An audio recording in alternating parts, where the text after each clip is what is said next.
So, hi. Am I echoing? Am I too echoey? Hello? Is that better? Yeah, maybe that'd be better. Ignore the mess over there. So on like the heels of... Do I need to explain what I'm using? On the heels of all this drama, which honestly I think everyone's already and tired of talking about, on like in the beauty community, specifically on the American side, Western beauty side. Makeup Geek? She's one of those ones that I'm old, so I've been on YouTube for a while. Some of you might not know her, but she started out as Makeup Geek on YouTube, and then she created her own makeup line called Makeup Geek. She posted a video, you know, as everyone's doing, my truths, things like that. She was talking about, as like a brand, from like the brand perspective, I was surprised by the fact that people were surprised by some of the things she said in that video, specifically about how much it costs to, like for example, she was basically, I'll link the video like right up here, but basically she was talking about how in the last year her brand wasn't doing so hot, and she was explaining why, and it was basically because you know, these influencers, paying these influencers to make these videos to help promote the brand, to mention products, things like that, is really expensive. And I was surprised by the fact that people were surprised by that. But I guess that's just ignorance on my part. She was saying how some of these influencers were giving her their rates upwards of like $60,000, and people were shocked by that. And I guess because I am a creator myself, I was just like, oh yeah, of course. But a lot of people in the comments, like, they were surprised, but then I thought about it, like, well, how are they supposed to know, you know what I mean? This is not really information that they put out there. That is disgusting. E-Nature, Marlena Cleansing Balm. I'm going in with my usual. Now, by the time this video goes up, I'm not sure if it will have surpassed, but my channel is basically about to reach 1 million subscribers. And a lot of my friends, family, are like, oh, congratulations, Edward, you're almost there. And for me, honestly, well, of course, that's obviously like a milestone. It's amazing. Of course, I appreciate every single one of you that decides to get subscribed. For me, it's never, like, in general, I don't really worry so much about the number of subscribers I have, because for me, it's more about, and it's probably gonna sound really like a YouTuber-y, it's more about the views, but not in the sense that like, oh, I'm trying to make every single video viral. It's more about engagement, I think. Because you can have millions of subscribers, but if the views don't match, that obviously says something. My kind of rule of thumb has always been, for the number of subscribers or followers that you have on a social media account or whatever, the likes or the views should be at least 10%. So for example, on Instagram, I have this number of subscribers. If I post a picture, if the number of likes on it surpass 10% of my number of followers, then I guess I'm okay. That's kind of been my rule of thumb. Some people have higher engagement, some people have lower engagement, and that's kind of how I go off of what I think is successful, I guess, on YouTube. More so than just having, oh, 1 million subscribers. Which again, I'm not like trying to downplay, but I just kind of put my priorities somewhere else.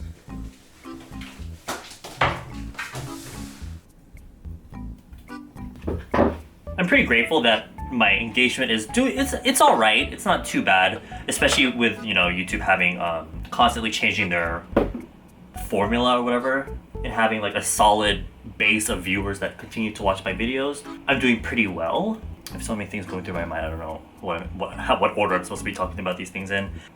I am at a place where luckily I'm able to live off of AdSense, like, you know, the advertisements that play at the beginning of my videos. I make money off of those, and luckily I don't have to keep doing sponsorships to, you know, survive basically. It's really not smart to be living off of YouTube, like in the big perspective of things. It's probably a better idea to have like because obviously YouTube is not going to be forever. Take this off. And I was quite surprised that a lot of creators that are even bigger than me or have quite a number of followers have said that they live more off of sponsorships and that they're not making that much off of AdSense. Now, living comfortably can be different for every person, but for me, looking at the big picture, like I make way more than enough to pay for my rent, way more than enough to provide myself basically my needs, like food, shelter, clothing, things like that. Obviously, all this makeup You guys know I don't get a lot of makeup for free compared to some other beauty creators. I do get some stuff, but a lot of my makeup I buy myself, which I totally don't mind. But you guys know that I don't do that many sponsorships. And it's always stemmed from a place of, I guess, integrity. I'm not gonna, this whole video, I don't want to come off like I'm saying that other creators are like, bad people or they have no integrity or whatever, but specifically, I'm just talking about myself and the way I approach sponsorships and making money and things like that. I have always just felt uncomfortable promoting things that I don't kind of already back up myself, if that makes sense. Kind of things that I'm not already familiar with. Like, I just don't feel comfortable promoting things that I don't fully 100% support. And I've only done a few sponsorships before. 99% of the time, it's for things that I already trust and things that I probably already used and have tested before, like the Vanilla Co. Cleansing balm and things like that. But I've been told by some people that they're like, wow, I'd refer like your level of engagement, I'm surprised you're not getting paid more. And I'm like, don't I get paid? Like I get, for me, in my opinion, I get paid a pretty hefty amount of money for whenever I do sponsor videos on the rare occasion that I do them.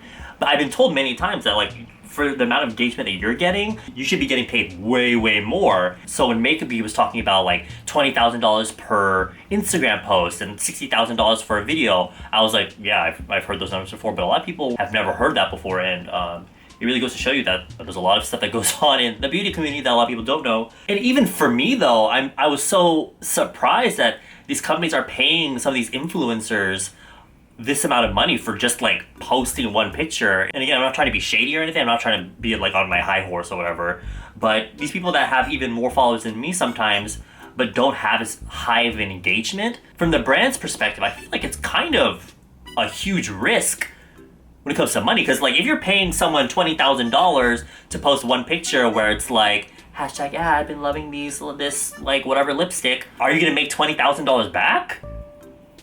Like I feel like especially for Instagram, people kind of just like scroll, like they double tap and they keep scrolling. They don't read the captions. They don't really care enough. And I guess that's just the way I'm thinking. I'm very harsh on myself, so I get super anal about sponsored videos. I honestly, compared to other beauty YouTubers, I don't get that many, and I'm not complaining about it. It's just I don't. But on the occasion that I do get them, they're from these random ass companies that aren't even in line with my channel. And even the ones that are beauty, I don't really, again, like I said earlier, I don't really want to do them because I feel like I'm just being really fake and really like, please buy this. And so when I first heard that people can get paid $20,000, $25,000, $35,000 for posting one picture, I'm like, girl, if I was a company, I would never pay anyone that much just to mention. Even, it's not even a sponsored video. Sometimes it'll be like PPL where it's like you mention a product in a favorites video. I've heard of people getting paid $10,000 just to be like, oh, these lip tints, I really like them, and like done. Like you're, and again, I don't want to come off like I'm sounding like super salty, like I'm not getting those opportunities. It's just that for the brand, that's kind of a weird move financially. And don't get me wrong, when it's someone at the level of like, I don't know, Jaclyn Hill or Nikki Tutorials, where if they mention something, everything is sold out, that's different. But when you're paying an influencer who doesn't really post that much these days, or they obviously aren't really into making content anymore, when you're paying them like that amount of money just to mention a product, I feel like it's insane. But I'm not like trying to rag on anyone's hustle, because money is money. If you rely on the sponsorship to make the money in order to eat and live, then go right ahead. But for me, I've never been comfortable even like, should I mention brands? I don't think so. But there have been some brands, especially recently, a lot of YouTubers were promoting this new product that came out. It's not really new, it was like a relaunch of a product they already had. They were begging me to post it, just even mention it. And they kept raising the price that they would give me, but I was just like, bruh, I've already tried this product, I don't really care for it. And I even mentioned in the video before, I was like, I know everyone likes this, but I don't really like it. For me to like go back on that, and I tried the new one, I still don't really care for it. I just felt like if I had done the sponsorship, even my company was like, Edward, please do it, just do it, it's a lot of money. I'm like, I don't feel comfortable. Like, if I felt like if I did it, I would have like this weird feeling in my gut that it just doesn't feel right to me. And I've met brands before where I'll be talking to them and they're like, oh yeah, we tried contacting this person before, but the rate they gave us, and I was like, honestly, there's a lot of entitlement with some of these YouTubers these days. I met a lot of people that they're like, oh, Edward, can you give me advice on doing YouTube? I'm like, I give them my advice, and they're like, oh my god, I just want to get free stuff. I want to get spot. I'm like, see, that's honestly why I feel like an old man for saying this, but that's why I'm like, oh god, I miss the old days of YouTube. That's why, I don't know if you guys noticed, but that's why I'm trying to make my content a little bit more like vloggy, even though I'm still doing beauty, a little bit more simple, basically. If you've been following me since last year even, you guys know, especially with the YouTube formula changing and then preferring people that post more TV-like, basically posting like every day. I was like, if I'm gonna post every day, what am I supposed to post? So I posted makeup reviews, but it came out very commercially, and that's why I feel like a lot of people around my age that were watching YouTube for so long were just like, oh god, I miss the simple days, because it was a lot more simple. It was less TV-like. It was a lot simpler time back then. And if I'm gonna be honest with you, I mean, here I am using all these different products. I'm always struggling between trying to be like real and also trying to give you concise, consistent like reviews on things.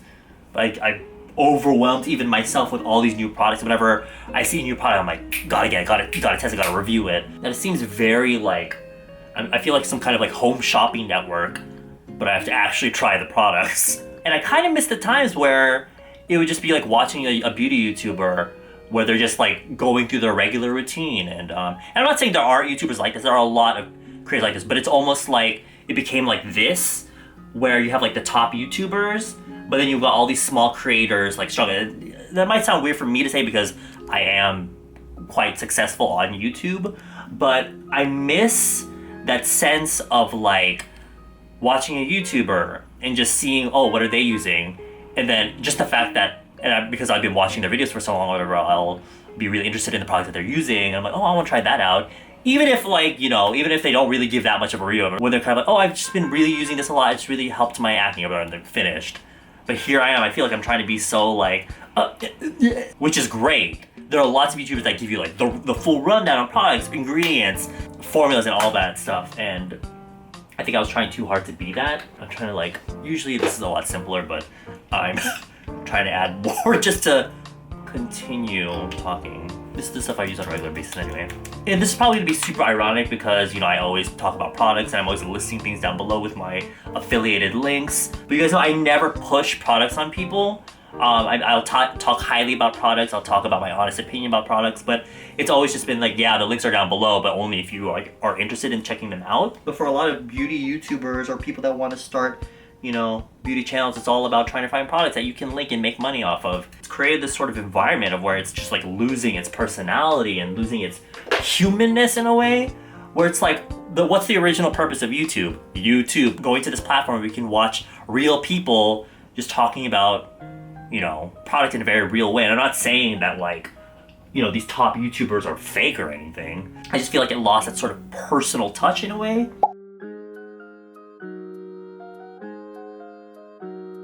And I'm probably contradicting myself because I was very much like this last year. I'm trying my best to just kind of like wane off it. It's more of like a personality thing where I've become so used to it that I'm trying to like hop off of it. But again, I'm not saying like if you do that sort of, if you YouTube that way, it's a bad thing, it's not. It's just the idea of making this money kind of makes people lose integrity because they're just so hungry to get bigger and higher numbers. And so there are these people that are like, I expect $20,000 for mentioning this one product, and I don't know, that's just not me, that's not my life right now. And honestly, doing sponsored videos can be such a pain in the ass sometimes because a lot of these companies require you to do certain things. Like if you make a sponsored video, you have to talk about it within the first minute, you have to talk about it for 60 seconds long, you have to say certain things. And I'll be completely honest with you, my one video, the Geek patch, the little mustache waxing patch, that video was such a pain in the ass. I'm not like talking shit about the product because I honestly think the product works. Not on me, but I think for the people that it was intended for, it definitely works. It's just that it basically, I originally didn't want to do it, but I don't know, I figured it would be a fun video to do because, you know, ripping stuff off my face has become like a theme on my channel. I could do it in a way where it comes off really natural, you know what I mean? But if you see the video, you'll notice there is like a quick, like 1 second where you can see me with my orange hair. And if you follow me, or you noticed, I had that hair quite a while ago, like even before August. And so that tells you when I first recorded this video. It was supposed to be up at the beginning of August, but it kept getting delayed because the company kept asking me, oh, change this, and change this. And that really, okay, I can understand if you're trying to promote a product and you're paying someone this much money, you want to make sure it's promoted the proper way.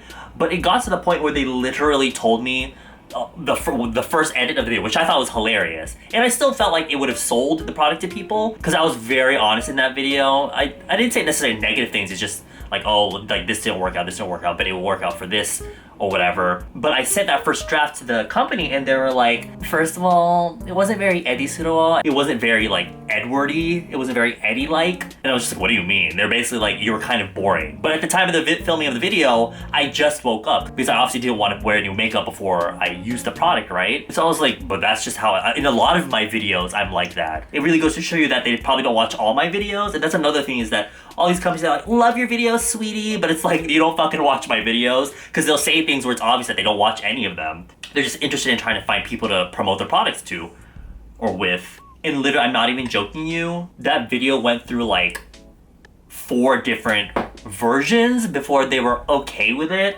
And that kind of stuff really honestly pisses me off because it takes away the personality for me. I felt like the original version of the video was hilarious, but then, I mean, the final version is okay, but you'll notice there's so many different cuts, there's so many little edits, there's so many little random things that I had to put to make it okay for the company. And this company that I mentioned earlier with the one product, they're contacting me again. They're like messaging my manager, and then they're like, oh my god, please just let us send the products to him. Just let him try just a little bit. That company is one of those ones that's notorious for making you edit the videos like this. They have so many requirements, and that's why I don't want to fucking do it, because it just seems so unnatural for me. And going back to like the amount of money that's being paid for these videos, I personally, if I do sponsor videos, I feel like I give a price that I think is reasonable for my engagement level, you know, how well I think the product will sell to people if they are interested in buying it. And I'll be honest, there was a point in time though that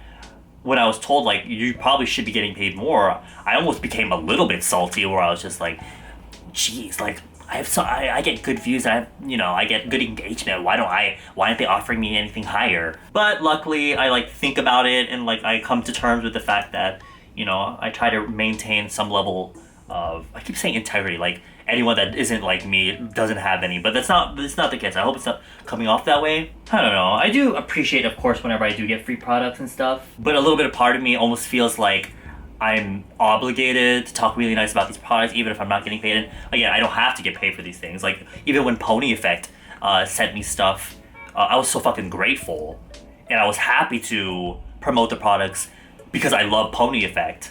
But I don't know. I feel like I'm just being crazy right now. I have all these products that, in retrospect, I probably don't have to talk about. But it's almost like I just missed the days where I only had a few products that I would consistently use. And not that I don't consistently use these products.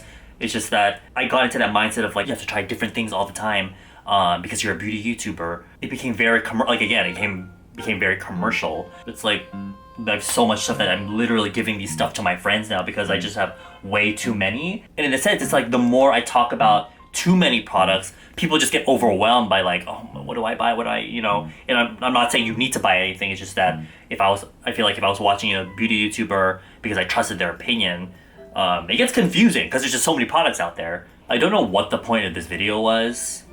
It probably makes it look like I'm just trash talking people that do sponsor videos, and I probably come off sounding like I'm super salty that there are people that get way more sponsorship opportunities than I do. But not really. I don't care. Like if you're making money, good on you. But I'm pretty happy and comfortable with where I am right now, and I'm kind of proud about that. Of course, I want to thank everyone that does stick around, that consistently watch my, even if you don't wear makeup, even if you don't do skincare really, the ones that just watch me just for me, I appreciate you guys. Every time I say this shit, I always feel like I sound so super ingenuine, but I mean it. Because literally you guys are the ones that are paying my rent. I do understand that making videos, a lot of people think that, you know, making videos is easy. Depending on what kind of videos you make, it can be easy, but it can also take a lot of time. So I do understand when it comes to the amount of time and effort and work and equipment that go into making a video. So when a company wants to underpay someone for their work, I can understand that, but like the frustration a person might have with that. But honestly, I feel like it gets a little bit ridiculous when you're not even pulling in that many likes for certain things. Like your engagement is super low, but you're expecting some of these companies to pay you like thousands and thousands and thousands of dollars to promote a product we've never even seen you talk about before. And I'm not saying that to any particular person. I'm just saying that to, you know, some of these people that feel a little bit entitled. I don't know any personally, but I've seen it before on social media, and that's on it. Like I don't really say anything about it. I'm just like, whatever, it's their lives. But in the back of my head, I'm just like, girl, you need to settle down. But of course, there is the side of like, if a company's gigantic and have all this money to just throw away and give to influencers, that's fine. A lot of brands are successful because they give to so many influencers, but I don't feel like, it's not like every company is like that, you know what I mean? I worry so much about the side of the brand that a lot of people have told me like, Edward, you're just getting paid. Why do you care so much?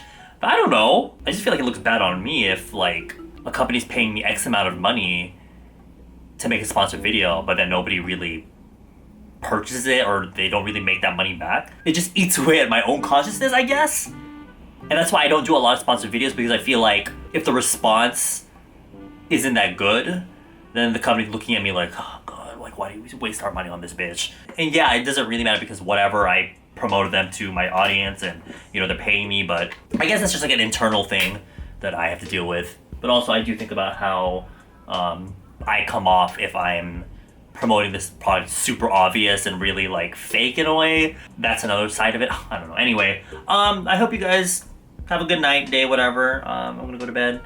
Actually, I'm just kidding. I'm gonna edit this video and then upload and go to bed. I'll see you guys around. Bye.